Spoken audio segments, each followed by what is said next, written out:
Good morning, everybody. I'm Ed Parcaut, and normally here with Mike Kelly, and then we're Real Estate Jerky Daily, but he is on vacation this week. Yep, he's camping. I hope he's loving that little bed that they have to be in those RVs. Just not for me. We prefer the cabin with our, really nice beds. But, everybody's got to have their thing. All right. So yesterday we had producer price index come out and it came in better than expected. Market did really well. Ended the day up about 25 basis points. Today we have the consumer price index, which also came in better than expected. It measures inflation for on the consumer level for what we feel. The other yesterday's was what the people who produce stuff for us feel. Increased by 0.2% month over month, in line with expectation, and decreased 0.1% to 2.9% year over year, better than estimate of 3%. The core CPI rate, which strips out food and energy prices, again, everything's expensive, increased by 0.2 for July and decreased 0.1 to 3.2% year over year, which is matching the estimates. Not as great as yesterday, a little bit better today. However, the bond market, yes, like I said, we were up 25 basis points today. We're up about 9 basis points. The 10-year is sitting at 3.8219. We were much lower than this a week or so ago when some other news came out of unemployment stuff. We don't have that this week. What do we have? We have retail sales tomorrow, initial jobless claims, and National Association of Housing Builders sentiment, what they see, housing starts and permits, and consumer sentiment on Friday. So let's finish today. Mortgage Banker Association released their mortgage application data for the week ending 8/9, which is last week, showing that overall application volume increased by 16.8%. Applications to purchase a home were up 3% for the week and down 8% year over year. However, refinances increased 35% from the previous week and now are 118% higher compared to 1 year ago. We're starting to see a lot more people do cash out refinances to pay off their high interest rate credit cards. A lot of those credit cards are between 22 to 29%, and some are even higher.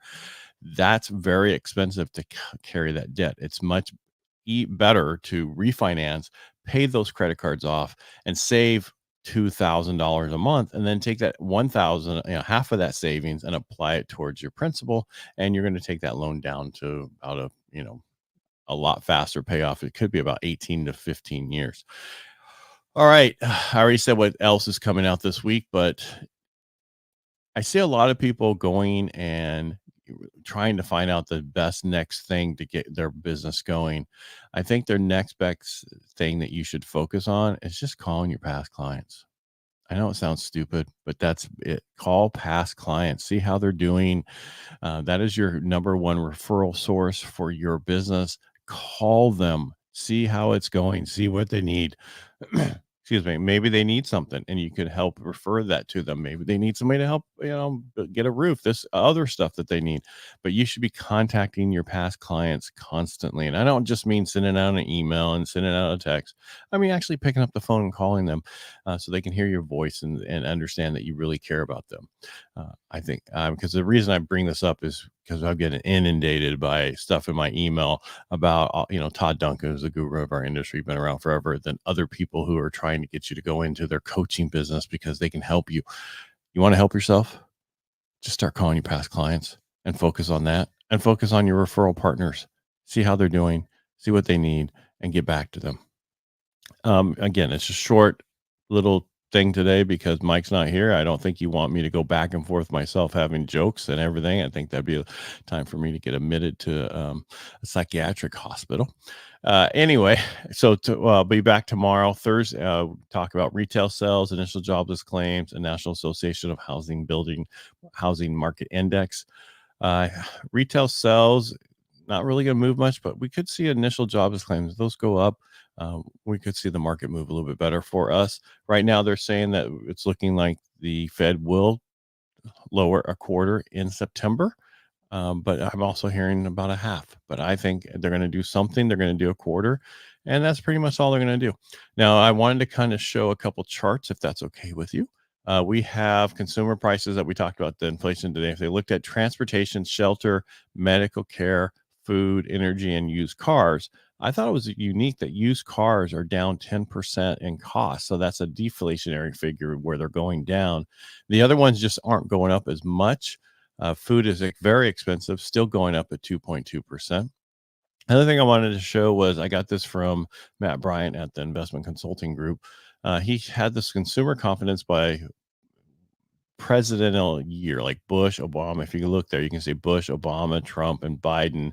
And you can see my face is in the way. Let me move me over to the side over here.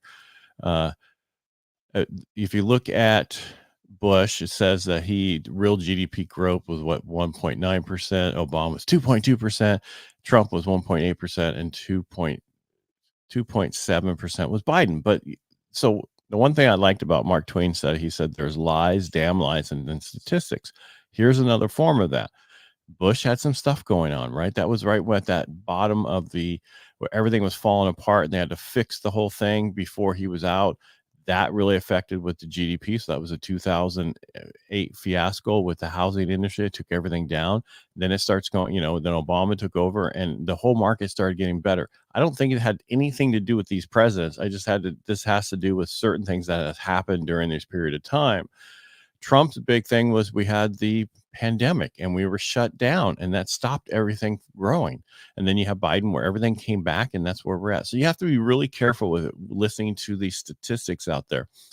I don't think it's really going to matter to you who is the president. What I mean by that is you're still going to be in business. You're still going to sell homes. You're still going to give loans. You're still going to do other things that we do. You're still going to do it. Or you're going to go move into a different industry. That's your choice. You need to focus on what you need to focus on, which is building your business and nothing else. For years, for probably about 15 or more years, I never talked about politics. My problem was I got on radio in 2018. So we've been doing the real estate radio show for the last 6 years. We just had a little anniversary last weekend. So we've been on the radio for the last 6 years, which you have to know a bunch of other stuff because people want to know about it.